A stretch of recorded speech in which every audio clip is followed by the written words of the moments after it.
그런데 또 많은 분들이 건망증과 헷갈려 하시면서도 나도 혹시 이런 치매 전조 증상이 아닐까 하고 걱정들을 많이 하는 경우가 있잖아요. 이 어떤 차이들이 있나요? 네, 아주 중요한 질문인 것 같습니다. 왜냐하면 우리가 아까 양진 원장님께서 말씀하셨지만 치매에 대해서 자각이 잘 안 되기 때문에 주로 이제 사람들이 볼 때는 내가 좀 잘 잊어버리니까 내가 치매에 온 것이 아니겠는가라는 생각들을 하게 되잖아요, 그렇죠? 그래서 이제 건망증이랑 치매를 좀 구별할 필요가 있는데 결론부터 말씀드리면 노화로 인한 건망증은 절대 치매가 아니니까 안심하셔도 좋습니다. 잠깐 설명을 드리면요.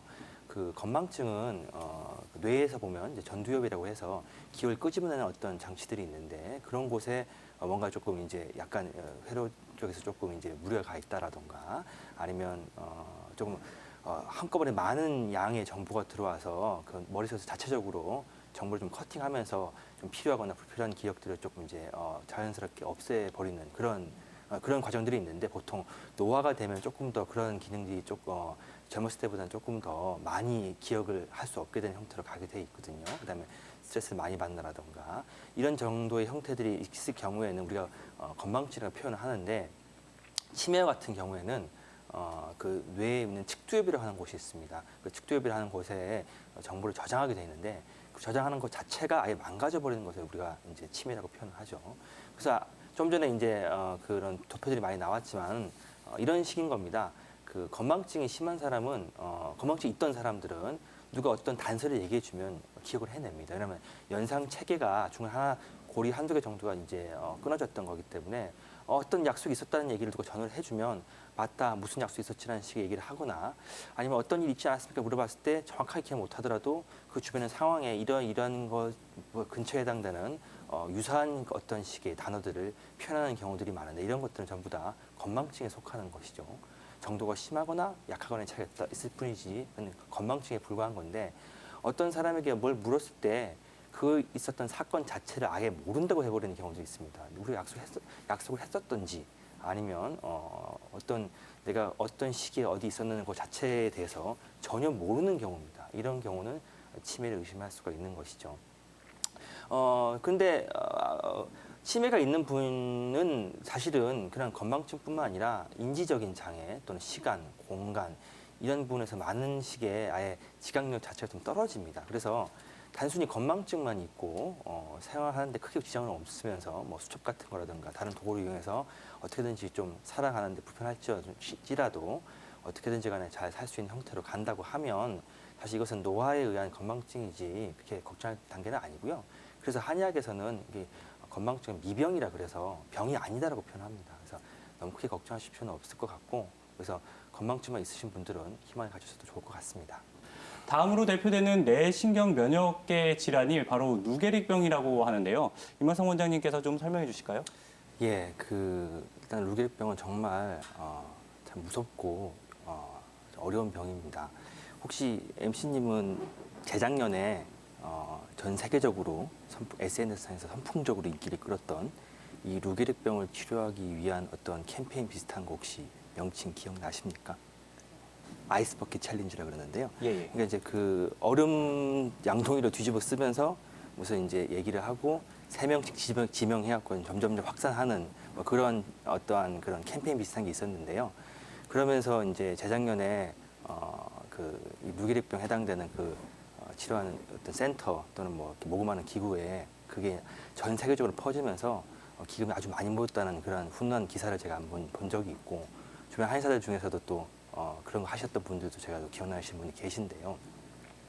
이 병이 얼마나 무서운 병이냐 하면 한마디 설명드리면 그 신경세포가 이제 완전히 파괴가 되는 병인데 뇌신경이 파괴가 되는 병인데 그 중에서 특히 운동신경세포, 운동 관련된 쪽에 있는 세포가 파괴가 됩니다.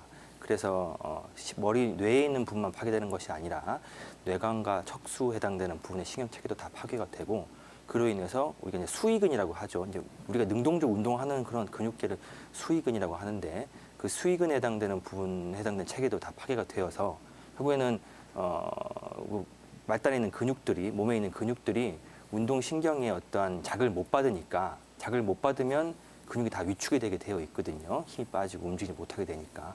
그래서 점점 이제 자율적으로 움직이지 못하게 돼서 몸을 움직일 수조차 없게 되는 상황이 되는데 더 심하게 되면 이제 호흡곤도 역시 이제 횡격막이라든가 가슴에 있는 근육도 결국 근육의 수축과 이완에 의해서 움직이게 돼야 되는데 그런 부분들도 움직임이 떨어지기 때문에 인공호흡기를 이용해야만 되는 상황이 되는 거죠. 그런데 감각신경이라든가 또는 또 우리가 말하는 교감신경 같은 것들은 다 살아있거든요. 근데 이제 우리가 눈은 떠 있고 정보는 다 들어오는데 표현을 못하고 움직일 수 없는 상태니까 이게 얼마나 무서운 병입니까? 우리나라에서는 저기 박승일 선수라고 농구하시던 선수분이 계신데 이분이 이 병으로 오랫동안 이제 알아오고 계시면서 이 병에 대한 홍보를 많이 하고 있는 그런 시점인데 아주 위험하고 막 안타까운 병이라고 설명드릴 수 있을 것 같습니다. 그렇군요. 그러면 이 누게릭병은 한의학에서는 어떻게 설명을 하고 있나요? 네, 그 한방에서는요 고대 의서, 그러니까 우리 동해보험이라든가 예전에 의서에서는 이제 루게릭 병이라고 지정을 하진 않고 있습니다만은 조금 더 광범위한 병이 명칭이 있습니다. 이제 그게 위축하다 할 때, 왜소하다 할 때는 그 외자에다가 병실부를 써서 있는 그 위병 또는 이제 근위증이라고 하는 그런 명칭들이 있죠. 쉽게 말하자면 관절이 좀 뻣뻣해지고 근육에 힘이 빠지는 뭐 그런 형태의 병을 표현을 하는데요. 그 고서에서는 예전에 그 우리 이제 아주 그 동의보건 같은 그런 책에서는 그 진액을 주관하는 장기를 폐라고 표현합니다. 이제 진액이 있어야 이제 모든 우리 몸 관절이라든가 모든 부분들이 잘 원활하게 돌아갈 수 있겠고요. 그다음에 근육을 주관하는 장기를 간이라고 표현하는데, 그래서 그 폐라는 장기에 열이 너무 차서 진액이 조금 원활하게 돌아가지 못하고, 그다음에 간이라는 장기가 어떤 식이든 간에 안 좋은 영향을 받게 될 경우에 근육이 늘어지게 되는, 그래서 그런 경우들을 우리가 근위증의 원인을 보고 이제 치료를 합니다. 그래서 침이라든가 뜸 같은 전통적인 한의학적인 도구를 사용해서는 이제 그 환부에 해당되는 부분에 힘을 길어줄 수 있도록 어떤 치료적인 자극을 주게 되고요. 그다음에 전신적인 몸에 어떤 폐라든가 간이라는 장기를 조금 더 정상으로 돌려주기 위해서 그와 관련된 한약 약재들 써서 한약을 쓰기도 하는데요. 지금 이제 우리는 이제 현대를 살고 있으니까 현대 한의학에서는 아무래도 조금 더 논문도 많이 나오고 연구도 되다 보니까 이런 그런 위축도에 해당되는 원인들이 조금 더 뇌에 있다는 것을 이제 밝혀지게 되었기 때문에 치료를 하더라도 조금 더 이제 그런 거에 관련되어 있는 뭐 수기요법이라든가 추나 같은 아니면 또 약침요법 같은 거를 조금 더 해당하는 환부의 혈자리라든가 전신을 조절하는 혈자리 같은 그런 곳에다가 사용하기도 하고요. 그다음에 약재 같은 것들도 아까 이성준 원장님 말씀하셨지만 강황이라든가 천막 같은 약재 훨씬 더 뇌로 바로 가는 약재들인데 그런 약재들을 응용하고 있는 한약들을 처방하기도 합니다. 물론 넓은 범주의 근위증은 그렇게 약을 쓰거나 치료하기도 합니다만 아무래도 이제 그 루게릭병 같은 경우에는 한방에서도 아주 어려운 질환이라 쉽지 않게 접근하기가 좀 더 어렵고 쉽지 않다고 표현할 수 있을 것 같습니다. 님은 어떤 치료법들 사용하시나요? 네, 여기 계신 훌륭하신 선생님들께서 각자의 질환 또 치료 잘 하시는 부분에 대해서 말씀하고 계신데요. 저는 이제 면역학 치과학회 총무이사로 있다 보니까 약침 얘기 좀 해드리도록 하겠습니다. 앞서 저희 그 이상준 원장님께서 봉동약침도 설명하셨으니까 저는 또 다른 약침 설명을 한번 드릴게요.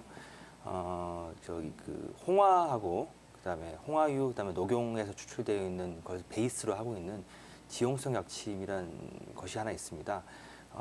흔히 우리가 이제 약침이라는 걸 쓸 때는 그 혈자리에다가 침자리 또는 뭐 어떤 자리들에 어떤 그 추출물을 집어넣어서 어떤 반응을 유도시키는 그런 걸로 볼 수가 있겠는데요. 지용성 약침은 수용성 약침에 비하면 조금 더 흡수 시간이 더딥니다. 천천히 흡수가 되는데 그만큼 좀 더 오랜 시간 자극을 주겠다는 의미로 이해를 하셔도 될 것 같고요. 특히 그 지용성 약침은 뭔가 또 보태주거나 채워주는 의미가 있을 때 좀 더 많이 쓰는 경향들이 많이 있거든요. 아무래도 퇴행성 뇌질환이라고 하면 퇴행이라고 하는 말 자체가 많이 소모해서 썼기 때문에 그다음 뭔가 조금 이제 없어졌다는 의미도 동반되어 있기 때문에 조금 더 지용성 약침의 의미가 더 부각이 되지 않나 싶습니다. 그 중에서도 특히 뇌질환 관련돼서는 크게 두 가지 혈자리를 쓸 수 있는데요. 머리 쪽에서는 이제 풍지라는 혈자리가 있습니다. 머리 뒤쪽에 이제 승모근이 붙어 있는 바로 옆자리에 있는 어떤 그런 자리들이 될 수 있고요.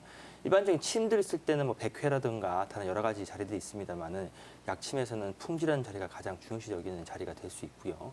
그다음에 머리에 해당되는 효과를 도모하고자 하는 그런 치료임에도 불구하고 쭉 내려가다 보면 꼬리뼈 옆에 꼬리뼈 가운데 보면 팔뇨혈이라고 하는 자리가 있습니다.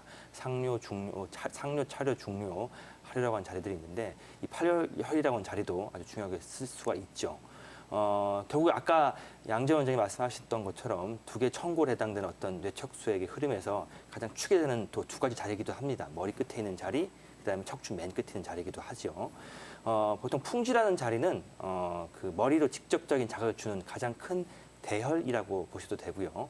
그다음에 팔뇨혈이라고 하는 자리는 그 뇌수를 보충해주는 자리의 어떤 그런 의미로 널리 쓰였던 자리니까 이 두 가지에 해당되는 자리에 약침 치료를 조금 많이 받아보셨으면 좋을 것 같습니다.